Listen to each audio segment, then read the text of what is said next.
So, hello and welcome to All Film All the Time, always. My name is Monika Honig. I teach film at Viewpoint School, and in this podcast series, I interview former Viewpoint students about their film experiences, film work, if they are in the film industry, their film school experiences, if they went to film school, and just everything film related. So, welcome, Benji. Awesome. Thanks for having me. Thank you for coming. Please introduce yourself, the year you graduated, and what you're doing right now. Awesome. My name is Benji Meppen. I graduated here in 2022. I just finished my last semester at NYU Tisch, and I'm currently an intern at The Tonight Show, starring Jimmy Fallon. That's great. Yeah. That's amazing. Yeah. That's a huge journey, I feel. Like it's been... So 22, you graduated 22, it's 26 right now, it's 26 right now. A lot of years.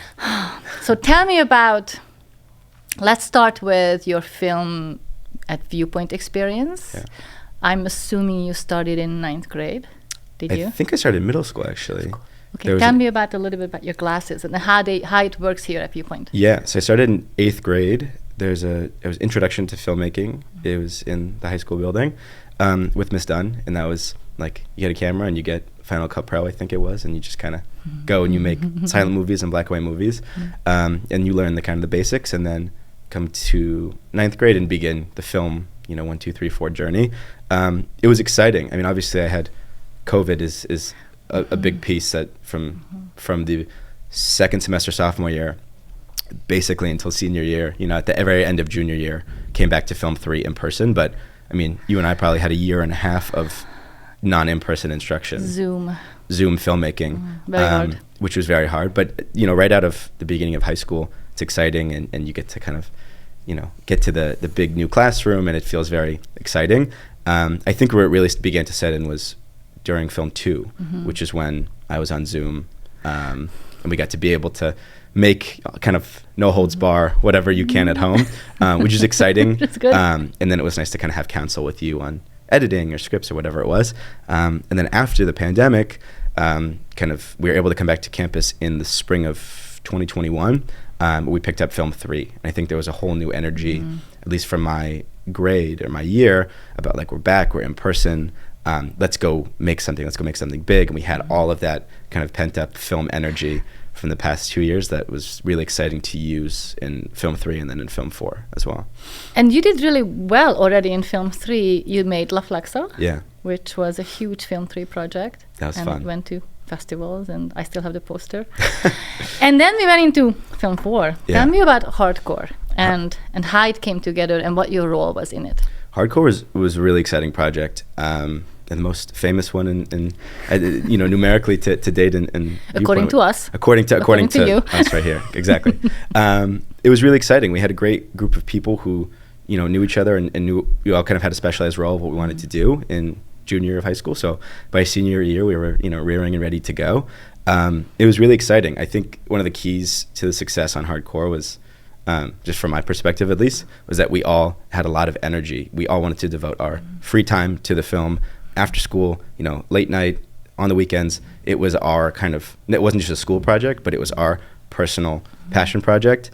And while we were doing that, it coincided with like applying to college and applying to film school. So I think we had that extra energy of, we want to make a great product, as a group, so we can, present it to the world, present it to film schools or whatever it was. But I really do think it was that like extra energy that, made us go the extra mile on that project. I do remember that extra energy of your class came in together just really wanting to do a great project all the time. Yeah. Always. I'm serious. Yeah. It was nothing else but hardcore all year long. I think that's, was one of our keys to success. We had a lot of fun. We enjoyed making films. Like we made films previously. We made films the whole summer between junior and senior year of high school. But yeah, I think like all of those extra hours felt really easy because we had a good time. It was really easy to make a film when you're having a lot of fun, like with your friends. Well, I think you might be exaggerating about it was really easy part. Yeah. Because tell me about your job what was your job? And I did casting for the film, and then I was script supervisor, and then kind of anything else needed on a high school film set. So how did casting work? So casting was interesting because we used kind of the typical routes. I think we used Backstage and Casting networks. Casting networks. So the kind of like websites where you put out a call. And then at a certain point, we were like not finding the right, I think, archetype. We wanted a certain type of person. So I just started scouring Instagram with like our team, and we sat around and we're like, this guy looks interesting. How does he act? We were kind of going based off of look and based off of performance as separate categories. But then I found our star on Instagram. I don't know I think I found her. We found her as a team. Found him on Instagram just from like direct messaging management companies. I found a bunch of like headshot companies. So if you're a 23-year-old actor in Silver Lake or in LA, like send in your headshot and it goes on Instagram. So we were casting off of look, and then we would have people send in self-tapes. And that's kind of how we narrowed it down to our cast. But it was a lot of direct messaging, a lot of reaching out, a lot of like cold emails from my official Viewpoint email address of like, my name is Benji and I'm casting a film. It was a lot of that type of stuff. But again, like it was all part of the journey. It was a lot of fun to send those out. My film force this year are currently going through the casting process, and I think they're obviously going through similar things. Do you have an advice for them? How long did it take, and do you have an advice for them? Yeah, it took a long time because obviously you have to whittle down, your script and what you want it to say, and then you have to figure out like what do these people look like, and how do you want them to feel, how do you want them to talk and act. But we held a bunch of auditions. We kind of had an open Zoom room. Ours were virtual because of course like the pandemic was still kind of there. It still is virtual now. Still is virtual? Pretty much all become virtual. That's even easier. Like we held a bunch of open Zoom rooms and said whoever wants to come and give their best shot. We had a lot of really interesting ones, a lot of special extra ones which we didn't weren't right for us. But the advice I would say is probably just do a lot. So if you need 4 people, get like 20 for each of them because 17 of them are just in 2 seconds and you're like, no, I don't want that. And then there'll be those 3 that kind of fall through. So I think quantity will produce that kind of quality that you want. And don't lose faith. Yeah, don't lose faith. It takes a long time. It takes a long time. These things take a long time. I think that we started over a few months out from shooting because obviously like you have to clear people's schedules if they're, I don't know if this was an issue for us, but like if you're a SAG person, you have paperwork and there's all those kind of issues. But we gave people a lot of time. We said our shoot dates are in like 6 to 8 weeks in Calabasas, California, just like so But my advice would just be like, get a bunch, hold interviews for way longer than you think you need to, because most of them will probably be not great. Yeah. So you ended up with a great cast, and you ended up with a great film. And how did that experience working on hardcore and with these actors help you in your college career in film school? Because you went to film school, right? Where did you go? I went to NYU Tisch. I went to NYU Tisch, which was another fascinating and great experience. I think working on hardcore was a really good introduction into being, a professional and having sounds like really official, but having like fiduciary responsibility like on a film set. Like I was the script supervisor, but also like, helping if you want to set up the catering or helping with a light, like whatever's needed of you. Being able to be kind of a Swiss Army knife is really important in all things, right? If you're working in an office, it's really important to say yes to your boss and be able to do a bunch of things. But especially on a film set, in a college film set, a high school film set, being adaptable. Hey, what can I help with? Do you need that? Like if you're just kind of sitting on your phone, that's the same in high school as it is in college. Of you just don't, care so much. But asking questions, seeing how you can be most useful was super helpful. That I learned in 11th grade and 12th grade because we were all doing a million different jobs. And then when you get to college and you have a more specialized role, like I'm the first, assistant camera, or I'm helping, the grip with something, having a more specific role, but saying like, hey, I see you need help with that. Can I do this? Like just being adaptable. I knew before I got there, which was really helpful because I had learned it here. So that was cool. I love that. I will play this segment to my current film 3s and film 4s so that they can hear it more than once. Yeah. So you decided to go to NYU, to Tisch, to study film. Can you tell me about the application process? What you think helped you get in as well? I applied to a lot of different colleges, some for film, some for not. I applied to like a bunch of different schools. I applied to the film schools, the USC and NYU and Chapman and all those ones. And I got into NYU and I was super excited. I remember my application was, I think it was a 3-minute or 4-minute film, which I had done. Maybe 5, I think. Was it 5 minutes? Which I had done in high school. So that was there and edited, and I just uploaded the MP4 file. And then there was a lot of writing. I think what helped me get in was having a lot to talk about when it came to film and television. When you apply to Tisch, you apply to a certain area of Tisch. So there's creative arts, there's collaborative arts, there's dance, there's graphic design. There's like a million different things within Tisch School of the Arts. And then there's undergraduate film and television, which is its own category. And when you click that box, you get a certain amount of questions. And with that, it was, what do I have to say, right? What do I want to accomplish? What have I accomplished in my 11-month film career at that point as like a 17-year-old. But again, it was like I showed a lot of interest in writing, or I showed a lot of interest in making comedy television or script writing, whatever it is. If you have a niche that you can write really strongly and passionately about, that's kind of what they're looking for. Everyone goes to film school, they want to become Scorsese, or they want to do this, and this. If you have like a thing that you're really super passionate about, whether it's a niche, whether it's a genre, whether it's a television show that inspired you, giving all of your energy to that one thing will really, I think, make yourself stand out, if that makes sense. And what specifically did you tell them about? What did you specifically want to do? I wrote, this is actually kind of funny, I wrote my application essay about like, if you can go back in time, what would you do? And I wrote it about working on The Tonight Show with like Johnny Carson in like 1974 or something, which was not, it's probably weird for like a 17-year-old to write that, but it was like, I want to work in late night TV in like the 70s with all those famous comedians and all of that stuff going on. And I wrote about that, and now I get to, obviously not with Johnny Carson, but I get to work there now, which is kind of cool. Okay, now that you brought this up, let's jump into that, and then we'll come back maybe to film school a little bit later. But so you're doing what you wanted to do, or you are doing the first steps of what you wanted to do. Can you please tell us about the beginning steps of getting into, like, what is my question? Getting the internship. Yeah. So I applied to NBC Universal Internship online. Like they have a online portal and you apply online. But I had heard about it through like their Instagram. There's NBC Universal Interns Instagram account, and they promote all the different positions when they're applying, and I applied. I applied 4 times over the course of, no, I think I applied like 6 times. Summer, academic year, and then like summer and then academic year. So I really wanted it. I applied a bunch of times, didn't get it. So 5 times you didn't get it? Yeah.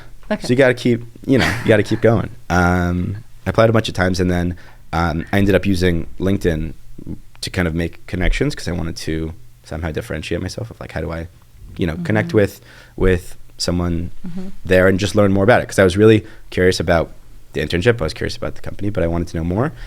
So I used LinkedIn to connect with an alumni who went to both Viewpoint School and NYU, which was super cool, to connect and say like, I'm super curious. I'm an undergraduate student at NYU. Would love to know more about, your job. Love to know more about the company. So through learning more about it, I was able to learn like, what do I want to write about, right? Like, what do I want to put in my application that will make me stand out, that'll make them flag my application after like 6 times. Like, how can I differentiate myself? And it was using LinkedIn to make that inroad, which was super helpful. Because again, like the more people you know, the better, in any job. But if you know a lot of people before, you see them or you recognize their photo, you recognize their job title, when you get there on day one, you can kind of be like, oh, okay, I recognize them, I know them. Such good advice, good advice. So cool. You reached out to her. What did you say? I said, hey, nice to meet you. I saw on LinkedIn that you're I saw that you're like a patriot and a like a Viewpoint, like our logo's like the violet. I was like, I think you're a patriot and you're also a violet, like so am I, like that's crazy. Anyways, like would love to connect and hear more about your job. I'm an undergraduate film student who's really interested in working in late night television. If you have like 5 or 10 minutes, would love to connect over the phone or over Zoom. And then a few weeks later I got that. So she said yes. Yeah, she was super, super nice. And I think a lot of people are receptive to like using that student card is super helpful. You're a curious student, you're a passionate student about the industry that they work in. And I would love to hear more. And people love to, people love to talk. People like to talk about, about their jobs and to talk to people that are curious. So she was super, super nice. So you had coffee, you connected. Yeah, we had a phone call. And then I kept in touch. I said, I would send segments on the show that I thought were really interesting or that I really, really liked, just to kind of keep in touch and stay in her inbox, and just so she could, not forget about the curious Viewpoint and NYU alum. So I would send clips or kind of ask questions throughout the spring until the application process began in April, just to kind of like maintain a really nice relationship, because it was really generous of her to like respond to me and give me her time, which I like really appreciate. So I kept in touch and then applied and kind of said like, hey, just letting you know. And that was, and then I interviewed 3 times. I had my first interview when I was on a trip in Vietnam, and it was like 4 a.m. So I put like a tie on and lit my background and then did a Zoom. It was cool. I love the lengths that you go to get something that you want. I think that was always so special about you. Thank you. And it really pays off, right? Yeah, you gotta really want. You have to do it, and you do it. So you get the job. Yeah. How's your first day? Super exciting. I was super nervous, but working in 30 Rockefeller Center is like a very fun place to work. Yeah. It's great. There's really fun energy. When you make a television show, like every day you tape a show is unmatched. So rain or shine, if I have a good day or a bad day, or if it's snowing outside or if it's hot outside, like there'll be a television show. And it's snowing a lot, yeah. And it's snowing a lot, exactly. So it's really, really special. So you started this while you were at NYU, but now you've graduated. And are you working full time? I'm able to work more hours now that I'm done in the upcoming weeks, upcoming like semester time. But it's the internship's academic year, so it runs from September to May. Okay. And then it'll be over officially in May, around the time of like. Do you have any plans what to do after May? I'm working on that now. It's a great question. Hoping to continue working in the space. There's a great pre-professional page program at NBC where you can work in different departments that kind of rotate through NBC. So it could be Saturday Night Live, or it could be, the Tonight Show. Like all the pages kind of go throughout the entire organization, both in New York and in Universal City in LA. So I'm seeing what works best. Let's go back a little bit to NYU. Your experiences at NYU. I would have assumed that you would have taken a lot of different kind of film classes, different kind of film projects. Can you tell me about those a little bit and what you concentrated on doing? Yeah. So it was really interesting because your first 2 years at Tisch are very structured. You don't really get to pick a lot of what you do. A lot of it is you basically have 4 classes you need to take first semester, second semester, the freshman classes, and then the sophomore classes. Your time as an underclassman, as a junior and senior, you have a lot more variation. You can pick certain electives. You can pick, let's say I only want to take screenwriting classes. From now on, like I want to be a screenwriter. I can take 2 screenwriter classes and 2 screenwriter classes and 2 screenwriter classes and just like write for the next couple of years. Let's say I want to be a cinematographer and I just want to do cinematography. I can take camera 1, camera 2, camera 3, and then by camera 3 you're working with like the biggest, like rigs and ever. You can nice. Zone in on like what do you want to do? You can do. My sophomore year, I enrolled in a documentary class. I would kind of describe it as like film 4 in like your niche. So you have 3 options. You can do. It's called Sight and Sound. You can do Sight and Sound documentary, which is you get in a crew and you make a documentary. So literally film 4. Or Sight and Sound studio. So it's like a sitcom style. So 3 cameras. You have a director, you have people who work on cast, you cast Tisch actors to come and act in your scene. You can do scenes from television, you can write your own scene, and then it's multicam. So you can like you're in the call, direction room, like camera 1, camera 2, zoom in. It's like that's really great. Fun. It's a studio. Yeah, and then the third option is Sight and Sound filmmaking, which is literally just film 4. It's you get in a crew and you make a film, I think that's between like 5 and 10 minutes. And you basically are using all of those skills that you learned in your first year, which is the basics of writing, the basics of using a camera. You start like real bare bones. We start with silent films, black and white, 30 seconds, a minute, minute 30. Like it's very similar structure to Viewpoint school film where you're like, we're going to put a camera in your hands now. We're going to teach you how to turn it on. We're going to teach you how to like mic someone. We're going to teach you how to put a boom. Like people come in with different skill levels, and you want to make sure everyone's on a level playing field. So it's really, really cool. So the sophomore year class Sight and Sound documentary, I was able to make a couple really cool projects, including like my favorite project that I made in college, which was this film about kind of like the Jewish community at NYU and in New York, like right after the October 7th attack in Israel, which obviously had shockwaves across the world and in big cities in the States like New York. So I was able to kind of document my experience. It's not a happy film, just as you know, but I've seen that film. It's a very interesting film. It's very well done. Thank you. It's riveting even. It keeps you in your seat. Thank you. But that was kind of one of the first moments where I was like, I felt very attached to like a thing that I've made. I don't know if I felt that attachment like exactly since then, but it was really personal. So that was really cool to make, to use, school equipment and to make something that kind of like left the classroom, if that makes sense. Like it really stuck with me, which is cool. But that was your sophomore film, right? Exactly. So what happens in junior and senior year? Junior and senior year, I'm kind of an atypical case. So junior, senior, you can do an advanced project, which is like, let's say your third year and you get more advanced. And then it's intermediate in your junior and then an advanced film in your senior year. That advanced film is like a senior thesis, which is like the big one, right? Where you get a little bit of money from the school, but you're basically crowdfunding and you're raising as much money as you can using Seed and Spark. You are raising like, I think ideally like 10 to 12 grand, maybe more, to make a film. My journey was kind of atypical because I produced a senior thesis my junior year. So that kind of like took the place of those next two instead of directing one. But I was able to produce a senior thesis film for a close friend of mine during my junior year. That was really exciting because we got to raise a bunch of money, rented a house, all the gear. We had like a big cast come in, a really big crew. We had a lot of extras. So that was like my like nightmare to deal with. But it was really exciting and I'm really happy with the product. So that was my like, I'll say like capstone thing, because then senior year now I'm kind of working. So yeah. So how did that project compare to hardcore? Can you even compare the two? For sure.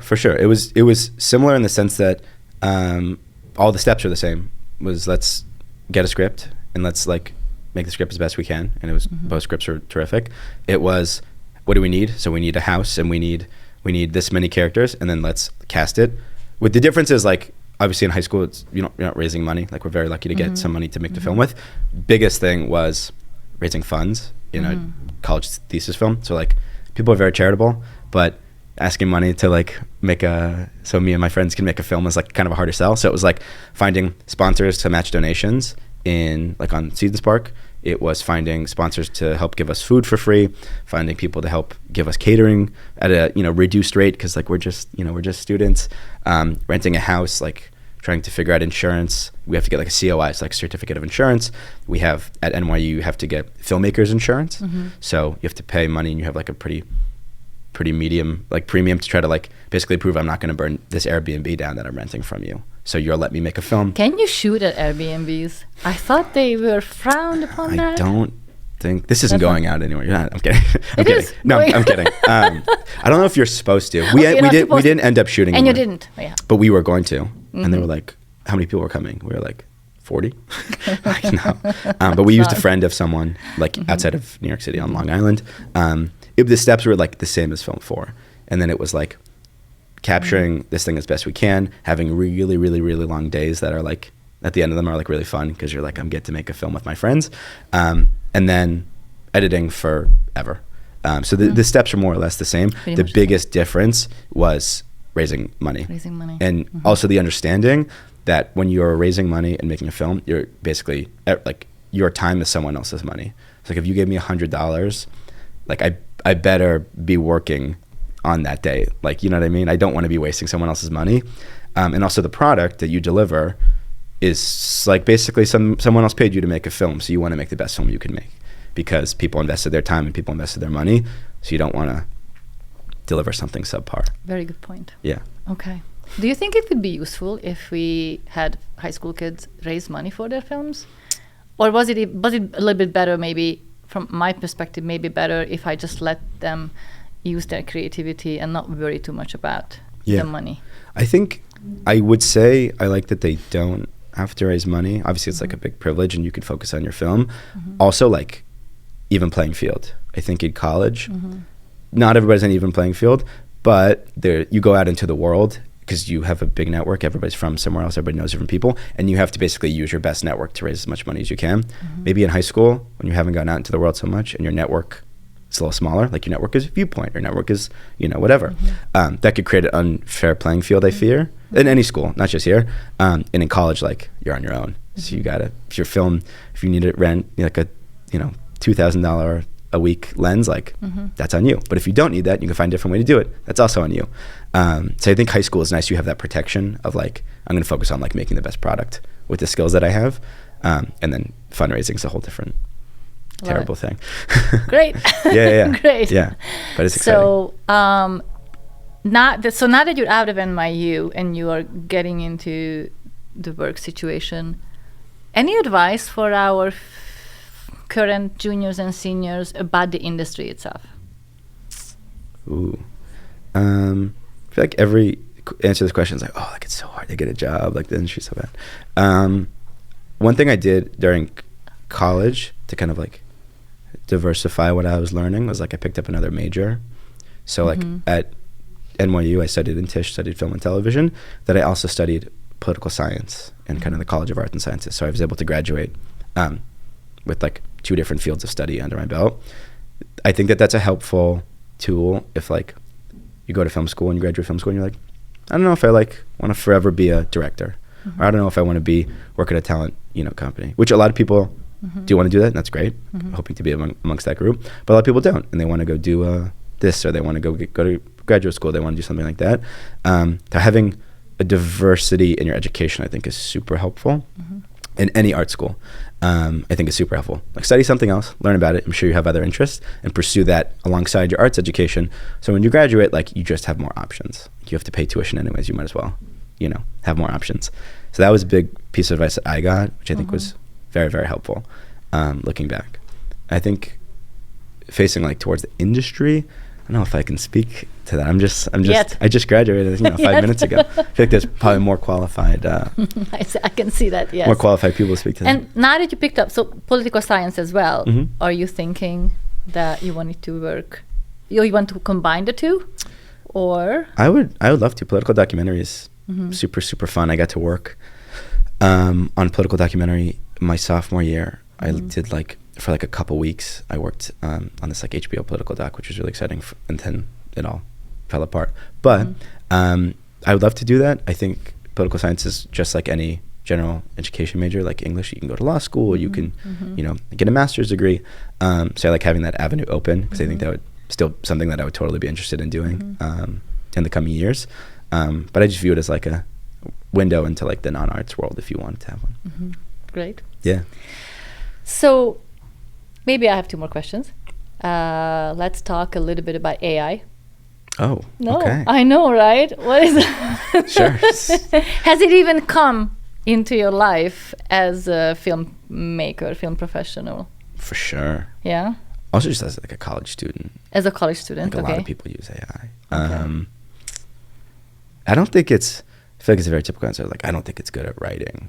Like it can't replace like a human writing. But like, let's say you have a writer's block and you want like a bunch of ideas, and you could just be like, give me 12 log lines.